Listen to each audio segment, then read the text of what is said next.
ரொம்ப சந்தோஷத்துல இருக்காங்க. புது வீட்டுக்கு வந்தது. அதுக்கப்புறம் இங்க குமரனுக்கு நடந்த நல்லதுன்னு எல்லாரும் சந்தோஷத்துல இருக்க பாட்டி சாரதா கிட்ட சொல்றாங்க. "ஏன் சாரதா, அந்த வீட்ல இருந்தப்ப கூட நமக்கு இவ்வளவு வசதி இல்லல. ஆனா இந்த வீட்டுக்கு வந்ததுக்கு அப்புறம் இங்க கங்காவும், குமரனும் நம்ம நெனச்ச மாதிரி தனியா தங்குறதுக்கு ஒரு ரூம் கூட இருக்கலன்னு" சொல்ல, "ஆமா, நானும் அதத்தான் அத்த யோசிச்சேன். அது மட்டுமா, இந்த வீட்டுக்கு வந்ததுக்கு அப்புறம் தான் கங்காவுக்கும், குமரனுக்கும் நல்லதும் நடந்திருக்கு.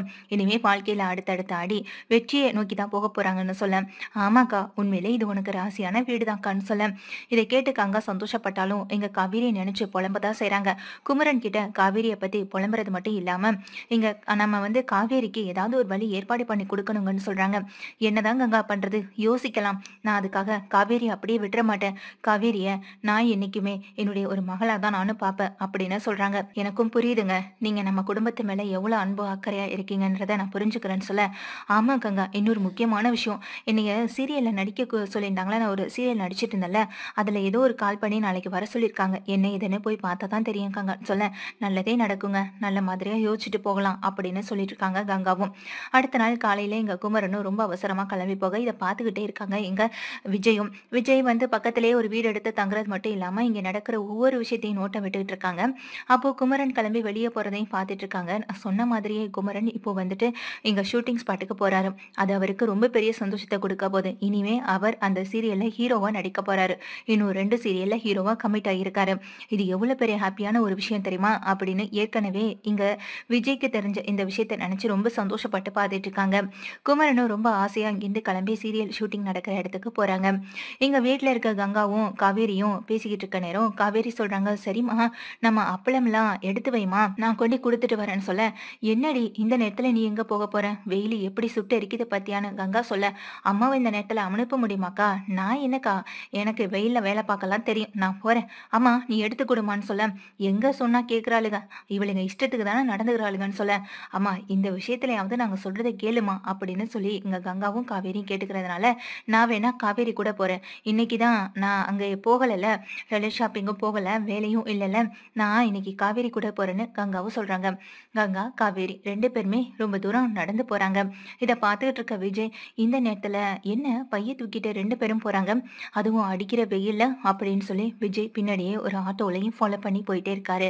கங்கா காவேரி 2 பேரும் நடந்து போய் ஒவ்வொரு கடையிலயும் அப்பளத்தை எடுத்துக்கிறீங்களான்னு கேட்டுட்டு இருக்க, ஓ, இந்த அப்பள பிசினஸ பெருசுபடுத்த போறாங்களா மேடம், அப்போ எந்த வேற பிசினஸையும் தேடி போகல, சொந்தமா தொழில் பண்ணணும்னு முடிவு பண்ணிட்டாங்க போல, எது எப்படி இருந்தா என்ன காவேரி, என்னைக்குமே நான் உனக்கு துணையா தான் இருக்க போறேன்னு விஜய் மனசுலயே நினைச்சிட்டு காவேரியை பின்தொடர்ந்து வராங்க. காவேரி இப்படி கால் கடுக்க வெயில்ல இப்படி வேர்வை சிந்த போறத பார்த்த எங்க விஜய்க்கு ரொம்ப சங்கடமா தான் இருக்கு. கூடவே எங்க கங்காவும் போயிட்டு இருக்காங்க. போற வழியில வெயில் தாங்காம இங்க என்ன பண்ணிடுறாங்க, கங்காவுக்கு மயக்கம் வந்துடுது. ஐயோ அக்கா, என்னாச்சுக்கா, அதுக்கு தான் நான் அப்பவே சொன்னேன் உன்னை வீட்டுல இருக்க சொல்லி, பாரு உனக்கு மயக்கம் வந்துடுச்சுன்னு சொல்லி ஒரு இடத்துல உட்கார வச்சுட்டு, இருங்க நான் போய் தண்ணி வாங்கிட்டு வரேன்னு தண்ணி வாங்க ஓடுறாங்க. ஐயோ என்னாச்சுன்னு தெரியலையேன்னு விஜய் ரொம்ப ஒரு ஆச்சரியத்தோட பார்த்துட்டே இருக்காங்க ஆட்டோல இருந்து. காவேரி ஓடுறவங்க அங்க போய் தண்ணியெல்லாம் வாங்கிட்டு வந்து எங்க கங்காவுக்கு கொடுக்குறாங்க. என்னக்கா, நம்ம டாக்டர் கிட்ட போகலாமான்னு சொல்லி கேட்க, எனக்கு ரொம்ப முடியலடி, இன்னமும் ரொம்ப மாதிரி தலை சுத்துது, வாந்தியெல்லாம் வர மாதிரி இருக்குன்னு சொல்ல, ஓ சரி வாங்க நம்ம போகலான்னு சொல்லி இங்க கூப்பிடுறாங்க. காவேரியும் எங்க கங்காவை கூட்டிக்கிட்டு நேரா ஹாஸ்பிட்டலுக்கும் போறாங்க. என்னாச்சு, ஹாஸ்பிட்டல் வரைக்கும் வந்திருக்காங்களே, அப்போ உங்க அக்காவுக்கு எதுவும் ரொம்ப முடியலையா நினைச்சு இங்க விஜயும் ஆட்டோ விட்டு இறங்கி பின்னாடியே வராங்க. பின்னாடியே வர விஜய் அங்க காவேரியையும் கங்காவையும் கவனிக்கிறாங்க. காவேரி போய் அங்க உள்ள டாக்டர் கிட்ட பேசிட்டு வர கங்காவை செக்அப் பண்றாங்க. செக்அப் பண்ணதுல கங்கா இப்ப பிரெக்னெண்டா இருக்காங்கன்ற ஒரு விஷயத்த டாக்டர் சொல்ல, இதை கேட்ட காவேரி ரொம்ப சந்தோஷம்.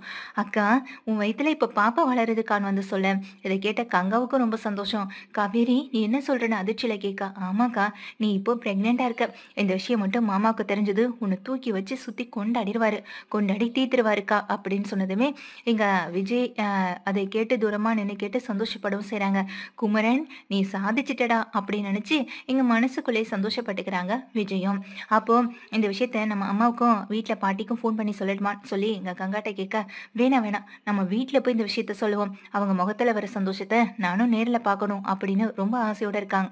அப்போ மாமாவுக்கு, மாமா கிட்ட நானே சொல்லிக்கிறேனே அப்படின்னு சொல்ல, ஓ எனக்கு புரியுது புரியுதுன்னு எங்க காவேரியும் சொல்றாங்க. சரிக்கா, நீ வெளியில வெயிட் பண்ணு, நான் போய் உள்ள டாக்டர் கிட்ட பேசிட்டு வரேன்னு சொல்லி எங்க காவேரி உள்ள டாக்டர் கிட்ட பேசுறதுக்காக போறாங்க. உள்ள போற காவேரியும் டாக்டர் கிட்ட பேச்சு கொடுக்க ஆரம்பிக்கிறாங்க.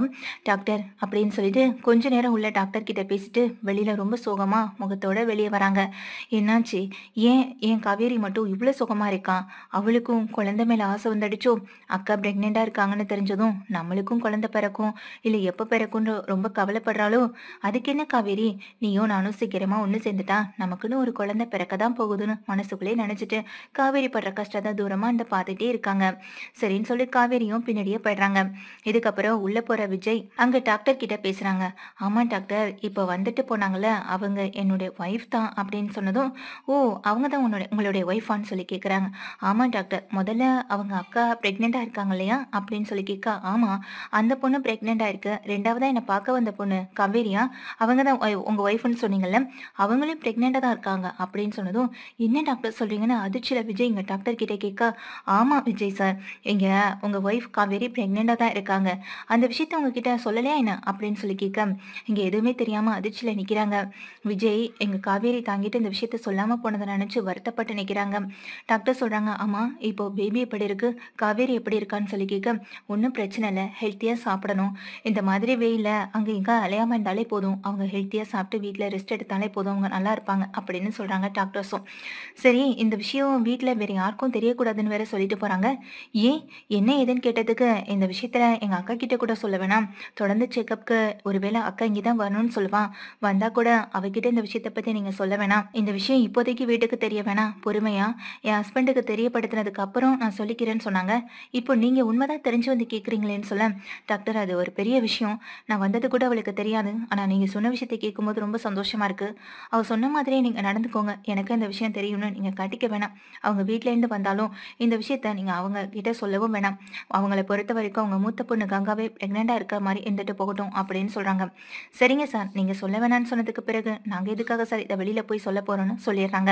விஜயும் ரொம்ப குழப்பத்தோட வெளியே வராங்க. எதுக்காக காவேரி வீட்ல இருக்க யார்கிட்டையும் சொல்ல வேணாம்னு சொன்னா என்ன ரீசனா இருக்கும்னு சொல்லி யோசிக்கிறாங்க. அப்பதான் விஜய்க்கு ஒரு விஷயமும் தெரிய வருது. ஒருவேளை காவேரி முதல் முறையா இந்த விஷயத்த நம்ம கிட்ட சொல்லி சந்தோஷப்பட்டுட்டு அதுக்கப்புறம் வீட்டுல சொல்லலாம்னு இருக்காளோ, இருக்கலாம், அவளுக்கு அந்த ஆசை கூட இருக்கலாம். அதான் அந்த கவலையெல்லாம் உன் முகத்துல நல்லாவே தெரிஞ்சது. இருக்கட்டும் காவேரி, உனக்கு எப்போ என்கிட்ட சொல்லணும்னு தோணுதோ அப்ப சொல்லு, அந்த நாளுக்காக நானும் காத்துக்கிட்டு இருக்கேன். அன்னைக்கு தான் நான் உண்மையான சந்தோஷத்தை அனுபவிப்பேன். உன் வாயிலேருந்து வந்த அந்த வார்த்தை தான் என்னை சந்தோஷப்படுத்தும். இப்போ டாக்டர் சொல்றதை கேட்டு நான் ஒரு அளவு சந்தோஷப்பட்டாலும் நீ சொல்ற அந்த வார்த்தைக்காக நான் எத்தனை நாள் வேணாலும் காத்துக்கிட்டு இருப்பேன். என்னைக்கு உங்க வீட்டுல கோவம் தணிச்சு என்னை ஏத்துக்கிறாங்களோ அன்னைக்கு தான் நீ சொல்லுவேன்னு நீ முடிவு பண்ணியிருக்கன்றத உன் முகத்தை பார்த்தாலே எனக்கு தெரியுது காவேரி. நிச்சயமா அந்த நாள் சீக்கிரமா வரும், அதுக்காக தான் நான் போராடிட்டு இருக்கேன். இப்போ உன் கூட சேர்ந்து நம்ம குழந்தையும் நான் வீட்டுக்கு கூட்டிட்டு போக தயாரா தான் இருக்கேன் காவேரி அப்படின்னு இங்க சொல்லவும் செய்றாங்க. எங்க வீட்டுக்கு போற காவேரி அங்க கங்காவுக்கா பிரெக்னெண்டா இருக்க விஷயத்த வீட்டுல சொல்ல எல்லாரும் சந்தோஷப்படுறாங்க. கொஞ்ச நேரத்துல குமரனும் வீட்டுக்கு வராங்க. வீட்டுக்கு வர குமரனை இங்க தனியா பார்த்து எங்க கங்கா போய் சொல்லவும் செய்றாங்க. குமரனுக்கு அளவில்லாத சந்தோஷம், எல்லையில்லா சந்தோஷம். எல்லாருக்கும் சர்க்கரை எல்லாம் கொடுத்து சந்தோஷப்பட்டுட்டு இருக்க பாட்டி திரும்ப சொல்றாங்க, இந்த வீட்டுக்கு வந்த நாள்லேருந்து கங்காவுக்கும் குமரனுக்கும் ஏகப்பட்ட நல்லது நடந்துகிட்டே இருக்குல்ல அப்படின்னு சொல்ல, அத்தை கொஞ்சம் சும்மா இருங்க அப்படின்னு சொல்றாங்க. ஏன்னா எங்க காவேரியுடைய முகம் ஒரு மாதிரி இருக்கிறத கவனிக்கிறாங்க. ஏண்டி காவேரி, நீ ஏண்டி இப்படி இருக்குன்னு சொல்லி எங்க பாட்டி கேட்க, அதெல்லாம் ஒண்ணும் இல்லத்தா பாட்டி அப்படின்னு சொல்லிட்டு உள்ள போக, ஏன் அத்தை நீங்க வேற, அவ வேற இப்போ ஏகப்பட்ட ஒரு குழப்பத்துல இருக்கா, இந்த நேரத்துல அவளுக்கு இந்த குழந்தை அப்படி இப்படின்னு ஏதாவது ஆசையில வந்துட போதுன்னு சொல்லவும் செய்றாங்க. அதுவும் சரிதான், எங்க அவ புருஷனையே அவளால மறக்க முடியலையே அப்படின்னு சொல்லிட்டு இருக்காங்க எங்க அப்பத்தாவும். சரி, செக்கப்க்கு எப்போ வர சொல்லியிருக்காங்க? அப்பதான் எனக்கு எம்பிட்டு சந்தோஷமா இருக்கு தெரியுமான்னு எங்க குமரன் துள்ளி குதிக்க, நாளைக்கே கூட செக்கப்க்கு போகலாம், அக்காவை தான் அன்னைக்கு கூட்டிட்டு வந்துட்டேன், நாளைக்கே உங்க கூட அக்கா வரட்டும் அப்படின்னு சொல்ல, நீயும் வாடி காவேரி, நீ வந்தா எனக்கு தைரியமா இருக்கும்னு எங்க கங்காவும் சொல்றாங்க. சரிக்கா, நம்ம எல்லாரும் போகலான்னு முடிவு பண்ணிடுறாங்க. இப்ப எல்லாருமே சேர்ந்து அங்க ஹாஸ்பிட்டலுக்கு தான் போறாங்க. அடுத்த நாள் இதையும் விஜய் கண்காணிச்சுட்டு அதே ஹாஸ்பிட்டலுக்கு போறாங்க. ஏற்கனவே எங்க காவேரிக்கும் ஒரு ஆசை, ஸ்கேன் பண்ணி பார்க்கணும்னு ரொம்ப ஆசையில இருக்காங்க. இங்க முதல் முறையா தன்னுடைய குழந்தைய பார்த்த சந்தோஷத்திலையும் அந்த ஸ்கேனை பார்த்த சந்தோஷத்திலையும் கங்காவும் இருக்க, குமரனும் அதை பார்த்து ரொம்ப சந்தோஷப்பட்டுட்டு இருக்க, நம்ம அதாவது காவேரி வயித்துல கைய வச்சபடி அமைதியா கவலையோட இருக்காங்க. இந்த விஷயத்த வீட்டுல சொல்லவும் முடியல. வீட்டுல சொல்ற நாள், என் புருஷன் கிட்ட சொல்ற முதல் நாள், அதுதான் எனக்கு ஒரு சந்தோஷத்தை கொடுக்கும், அந்த நாளுக்காக தான் நான் காத்துக்கிட்டு இருக்கேன்னு ஏங்கியபடி காவேரி இருக்க, ஏற்கனவே டாக்டர் கிட்ட சொல்லியிருக்காங்க. அதனால விஜய் சொன்னதுனால என்ன பண்ணிருக்காங்கன்னா, விஜய் சொன்னதுனால டாக்டரும் இங்க காவேரியை உள்ள கூப்பிடுறாங்க. இருக்கான், ஏதோ உள்ள கூப்பிடுறாங்க, பார்த்துட்டு வரேன்னு சொல்லி உள்ள போக, ஏமா நீ பிரெக்னெண்டா இருக்கிறது உங்க வீட்டுக்கு தெரிய வேண்டாம் தானே சொன்னேன், அதுக்காக செக்அப் கூட பண்ணாம இருக்கணுமா என்ன, இங்க பாரு நீ உள்ள போ, செக்அப் பண்ணு, நான் உங்க வீட்டுல உள்ளவங்க கிட்ட பேசிக்கிறேன்னு சொல்ல, ரொம்ப அதிர்ச்சியில இருக்காங்க காவேரி. இங்க விஜய் டாக்டர் கிட்ட கேட்டதுனால அவங்களும் இந்த செக்கப் அப்ப எடுக்கவும் செய்றாங்க. காவேரிக்கும் ரொம்ப சந்தோஷம். அங்க இருக்க ஸ்கேன பார்த்து இன்னும் சந்தோஷப்படுறாங்க. காவேரி அந்த ஸ்கேன வாங்கிட்டு வெளிய வர, "என்னடி இது? இது என்னடி ஸ்கேனுன்னு?" சொல்ல, "அது ஒண்ணும் இல்லக்கா, உன்னோட ஸ்கேன் தான். அததான் அங்க வச்சுட்டு வந்துட்டேன். அததான் என்கிட்ட குடுத்து விட்டாங்கன்னு" சொல்ல, "ஓ! அப்படியான்னு?" சொல்லி கேட்க, "குடு காவேரி அதையும் பார்ப்போம்ன்னு" சொல்லி வாங்கவும் செய்றாங்க. "குடுங்க மாமான்னு" எங்க காவேரி வாங்க, "என்னம்மா?" அப்படின்னு சொல்லி கேட்க, "அதேதான் மாமா இதுலயும் இருக்கு. வேற என்ன வித்தியாசமா தெரிய போது? அத பாருங்க மாமா" அப்படின்னு சொல்லி குடுத்துடுறாங்க. அதுவும் சரிதான். எல்லாத்துலயும் ஒரே மாதிரி தானே இருக்க போது. நம்ம குழந்தையா கங்கா இதுன்னு ஆச்சரியத்தோட பார்க்க, இதுல இருக்க ஸ்கேன் ரிப்போர்ட்ட பார்த்து எங்க காவேரியும், "டாக்டர் இது இங்கேயே இருக்கட்டும். ஏன்னா உள்ள போற எங்க காவேரி டாக்டர் கிட்ட குடுத்துட்டு வீட்டுக்கு எடுத்துட்டு போனா பிரச்சனை வரும்னு" சொல்லி அத அங்கேயே குடுத்துட்டும் வந்துடுறாங்க. "என்னம்மா அத நீ எடுத்துட்டு வரலையான்னு?" எங்க கங்காவும் குமரனும் கேட்க, "இல்லக்கா, அது இன்னொரு ஸ்கேன் ரிப்போர்ட் எப்போதும் இங்க டாக்டர்ஸ் அங்க தான் வச்சுப்பாங்க. நம்ம ஒரு வேளை மிஸ் பண்ணிட்டாலும் கூட அவங்க கிட்ட அது இருக்க செய்யும்க்கா. அது இந்த ஹாஸ்பிட்டல்ல இருக்க ஒரு விஷயம் தான்" அப்படின்னு சொல்ல, "ஓ! இது கூட நல்ல ஐடியாவா தான் இருக்குன்னு" குமரனும் பேசிட்டு வராங்க. வெளியில இருக்க எங்க விஜய் இதெல்லாம் பார்த்துட்டு உள்ள போய் டாக்டர் கிட்ட அந்த ரிப்போர்ட்ட வாங்கியும், அந்த குழந்தையோட ரிப்போர்ட்ட வாங்கியும் பார்க்கவும் செய்றாங்க. பார்த்த எங்க விஜய் கண்ணெல்லாம் கலங்குது. ரொம்ப சந்தோஷத்துல கலங்கி போய் பார்த்துட்டு இருக்காங்க. எப்ப நான் உன் வயித்த தொட்டு பார்த்து, எப்ப நம்ம குழந்தையோட அந்த சத்தத்த கேட்க போறேன்னு எனக்கு தெரியல காவேரி. ஆனா சீக்கிரமா அது நடக்கும்னு நம்பிக்கை எனக்கு நெறைய இருக்கு. இப்போ உன் வீட்டுக்கு எதுக்காப்பேலே வந்துட்டல. ஆனா உன் வீட்ல இருக்கவங்களுடைய மனச மாத்தி உன்ன நான் என் கூட கூட்டிட்டு போகறதுக்கான நாள நான் காத்துக்கிட்டு இருக்கேன். எண்ணிக்கிட்டு இருக்கேன். நிச்சயமா அது எனக்கு கிடைக்கும். நீயும் இந்த கஷ்டத்த அனுபவிக்கிறத என்னால பார்த்துட்டு இருக்க முடியல. நீ வயித்துல ஒரு குழந்தைய சுமந்துட்டு இருக்க நேரம் வீட்டுக்கு தெரியாம எப்படி இத மெயின்டெயின் பண்ண போற? எப்படி உன்னுடைய உடம்ப நீ கவனிச்சுக்க போற? இது ஏகப்பட்ட குழப்பங்கள்ல எங்க விஜய் இருந்துகிட்டு இருக்காங்க. காவேரி பத்தின நினைவலைகள்ல.